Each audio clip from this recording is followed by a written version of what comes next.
Back when I got into the business in 2014, I was constantly on the lookout for great creators and people that could kind of show me the right way to do this business. Because Lord knows there were a lot of black hat tactics and people sharing some of those things when I first broke into it.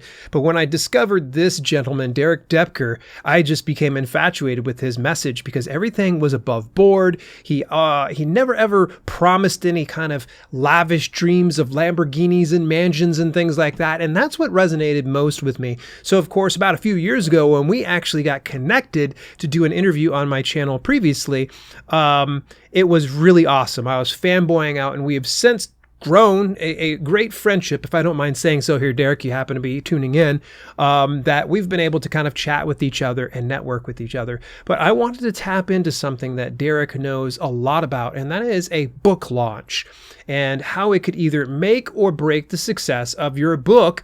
What are some of the tactics and strategies that he puts in to launching a book into bestseller status? And boy, he gave me a strategy in this interview that I think is something I'd never considered, but once you hear more about it, you're going to go, it makes a lot of sense, and it's rather easy to start right away. So without any further ado, let's get into the interview with Derek Doepker.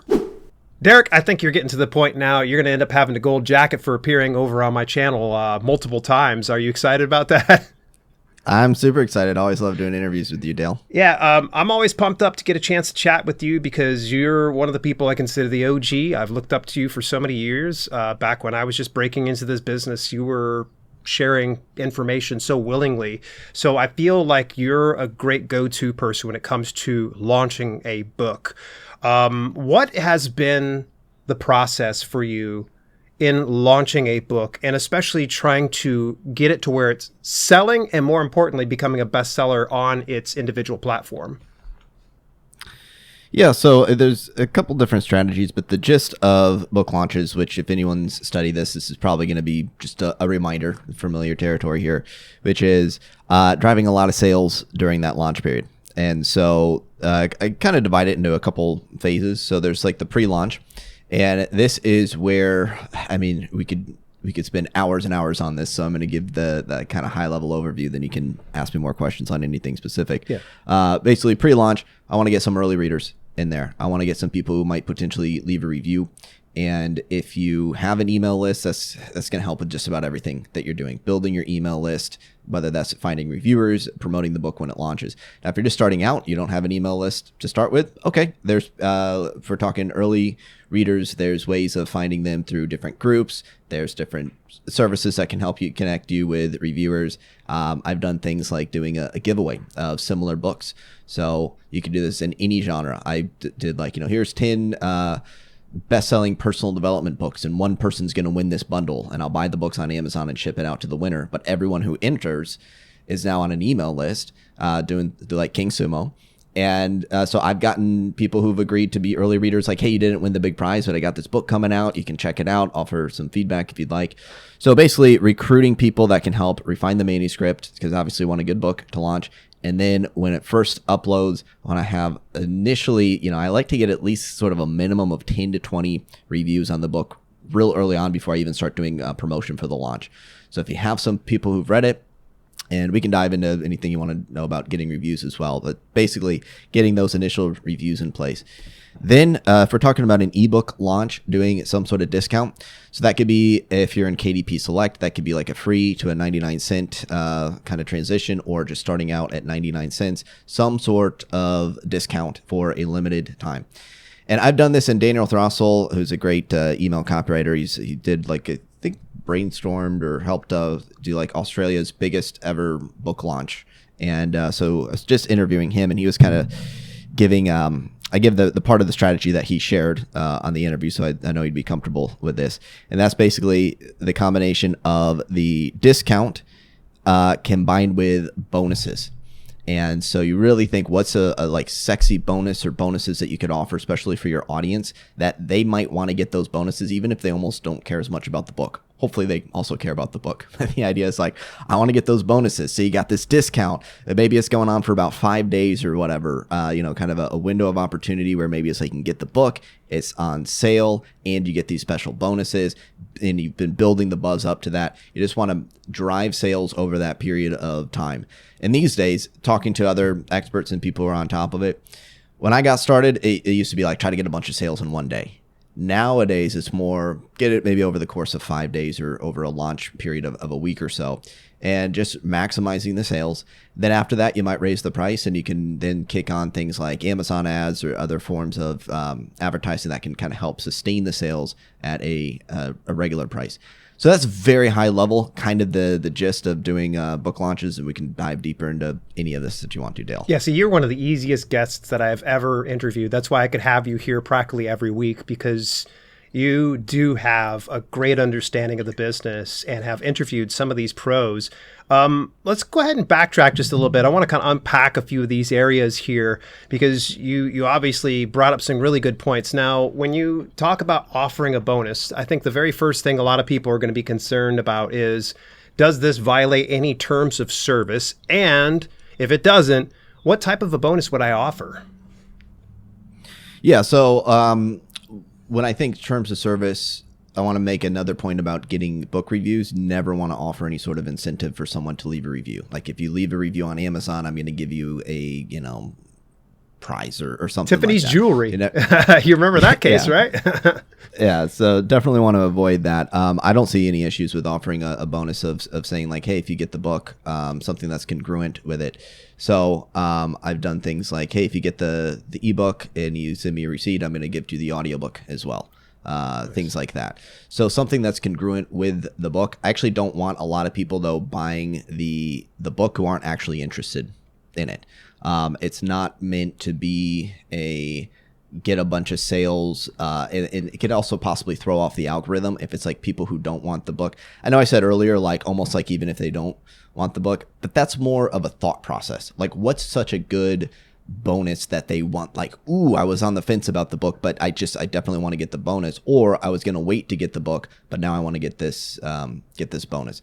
And I also do a lot of things, direct sales as well. So that's a side note. We're kind of talking Amazon, but also when you're doing direct sales, you can kind of do whatever you want. Create a whole bonus package when someone buys the book for a limited time. So yeah, I don't know. Haven't heard of any issues with bonuses, so long as it's not tied to a review or and also again, just practically speaking, you don't want to mess up the algorithm by having a bunch of people who are buying the book who aren't actually interested in the book. Very good. So I don't want to have the bonus be like, say, a $10 Amazon gift card. That wouldn't make any sense, because then I'm just getting a bunch of, for lack of better terms, freebie seekers. Yeah, correct. You're not trying to necessarily force sales. The idea is it's motivating people. The whole idea, and this is whether you're talking book launch or anything else, you think there's kind of the motivators of you got a deadline, you have a discount, and then you have maybe something that they can get for a limited period of time. Now, I know we're talking book launches, but let's say if I'm doing maybe a course launch or selling something else, and maybe I want to keep the price steady, but I want to motivate people to be like, hey, for this week, it's a such and such holiday sale special, or it's my birthday special. So if you get this thing, the price might be the same, but you're going to get the special bonus package as long as you get it by Sunday night or whenever. So this is just understanding kind of the principles of what can you do that motivates people to take action, because like I do it too. Like I'll just procrastinate. Like it's human nature. Just wait. I'll get to it later. And so that's why even when I'm writing a book, I'll set deadlines for myself. I used to do this with a group where it's like, if I don't get the next chapter done by the next time we meet, I'm paying you each $20 or whatever. So I use deadlines and incentives for myself. And so I feel like it only makes sense that we do it with in the marketing.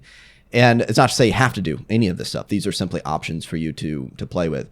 And another thing I was also reminded with my interview with Daniel Throssell is when you have an email list, you're going to be sending multiple emails. So it's not just like day one of the launch, hey, the book is out. And then on the final day, oh, by the way, the the deal is expiring. I mean, if you're doing like a 5-day launch, you're posting on social media each day, probably emailing each day. You're like, that's a whole thing, an event, and you can pre-schedule it to go out, but it's not just mention it once, because you'll find that a lot of sales and things tend to come in right around deadlines for things. And also it takes repeated exposure to things for a lot of people to buy something. So during that time, you might be given sneak peeks of your book. You might be making announcements of how the book is doing, some reader reviews that have started to come in that you're sharing it, like whatever you can do to be sharing content and getting people excited. And again, I come back to my own experience. There's plenty of things where I see an email, I see a book launch, and 2 emails, 3 emails, 5 by email number 6 or message number 6, I'm like, hey, you know what? I think I'm going to go ahead and get it. Right? But I would have forgot about it if I just saw one message or one post on social media and then never saw it again. When do you think it's too much? When is it a little bit overboard, if you will? The big thing to keep in mind is if you have people who are your followers, a lot of times they want to hear from you. So I'm more concerned about the people who are my raving fans more than the people who don't. If people don't care about it and they want to stop following me or unsubscribe or something like that, I'm not concerned. It's the people who are interested in this. And this is the thing. Whatever messages you're putting out, even if there was no, hey, I got this book available, would it still be entertaining? Would it still be something that they'd enjoy seeing? Now, that said, could you go overboard? It just depends on the platform. If it's a tweet, 10 tweets a day. I don't do Twitter or X, but like, you can get by with a lot more. If it's email, yeah, you probably don't want to do 37 emails on that final day, but you could get by with probably more than you think. I've seen people do 3 emails, 5 emails, and I know some people are going to be horrified by that. Oh my gosh, I'd hate it. The thing to keep in mind is, again, are these things entertaining? And are they people who have signed up to hear from you because they like your stuff? And I think about it where, I might think, I don't have time to check this stuff out, but I'll binge. I mean, you're a YouTube creator. There's YouTube creators who are posting every day, multiple times a day. And I'm like, when are they posting their next video? I want more. Like you become, it's just like, so you're thinking those are kind of the people that you want to appeal to, the people who are like, hurry up, Dale. I want to see your next video. When's it coming out? And so, yeah, it's hard to say like what's too much. It's going to depend on your audience and your messaging. But I would say having at least one thing a day during a launch period. Okay. So at least 1 post a day, at least 1 email a day. That's a pretty good minimum to keep in mind. Do you ever have like a template for how you communicate with people during that period? Or is it just go with your gut and express yourself as simply as possible? Yeah, I've been doing it for so many years now. I kind of have some go-to things that I share, and I can give general, actually give a shout out. Alisa Doepker has, if you search for it, I think maybe it's called 35 or 40 email ideas. And it says email. And as you could probably hear, everyone can hear, I'm very biased in favor of email. However, if you just call that content, right? So that could be social media posts, videos, emails, different things like that. Study what other authors are doing. And yeah, I guess I have certain go-to things if I'm launching something. Some of it might be, pre-buzz, doing a cover reveal, doing some of the initial early reviews that are coming in, kind of like who this book is for, who it's not for, right? I give one sort of fun little thing that any author can play around with is like, who should not read this book? Who should not buy this new whatever book? And Rev.com has this great article. For those who don't know, Rev is a transcription service. So it's about as kind of boring and it's just a functional sort of thing. They had this really good like anti-gift guide a number of years ago on their blog. And it's like who you should not buy, why you shouldn't buy Rev for your niece or nephew.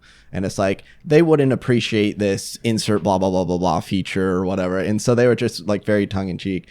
I was just thinking about it and I'm like, yeah, you shouldn't buy this book if you have a heart condition because the heart racing thrills might be too much for your ticker if it's like a thriller novel or something like that. So you can be very fun and playful with it. Speaking of email marketing, I have an email, or it's like 5 reasons not to do email marketing. And it's like, I don't even remember what all I say, but it's just kind of tongue-in-cheek stuff. Like you love disappointing the people who want to hear from you or stuff like that.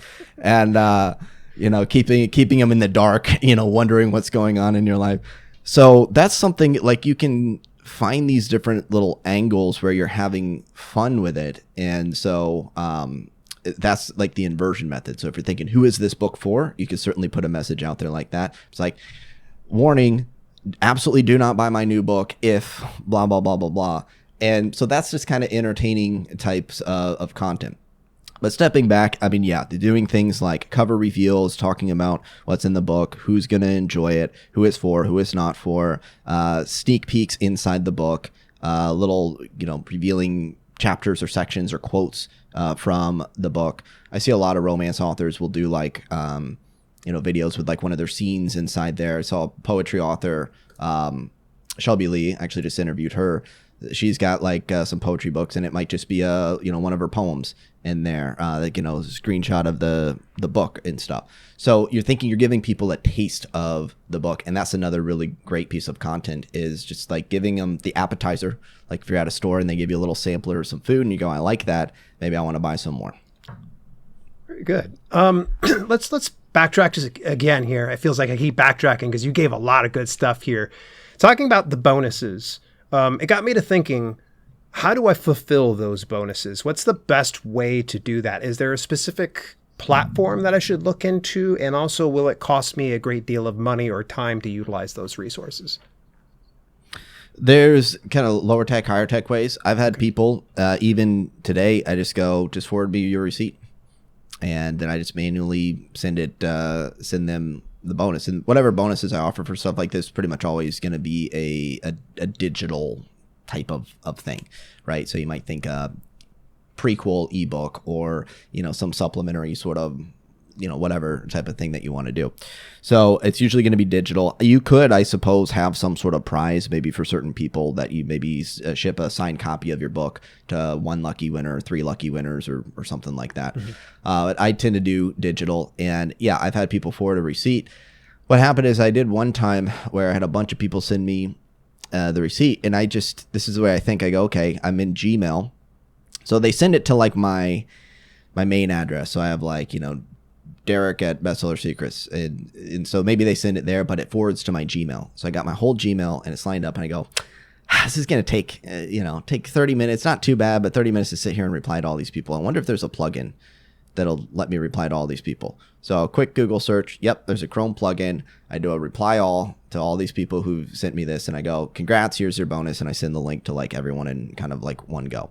So that was one option. You could have people set up like a little opt-in page, and it would just be like, enter your name, your email, and your order receipt number, right? And little behind the scenes thing, I don't actually check the order receipt number, but I use the honor system. I just use the honor system. I don't have a way of validating it or whatever, but you could do something like that. But yeah, I think a big mindset thing here is just kind of going, what's a simple thing? Because I mean, I have the ability to build out a whole tech solution, but I also work with a lot of authors where it's like they get so caught up, they're spending hours trying to figure out some complex solution. It's just like, yeah, just have them message you with the receipt and then reply, and then have a copy and paste like little thing that says, here, congrats, here's your bonus with the link to download. You know darn well I'm not going to be able to let you go beyond the fact that you mentioned a browser extension for replying to everybody.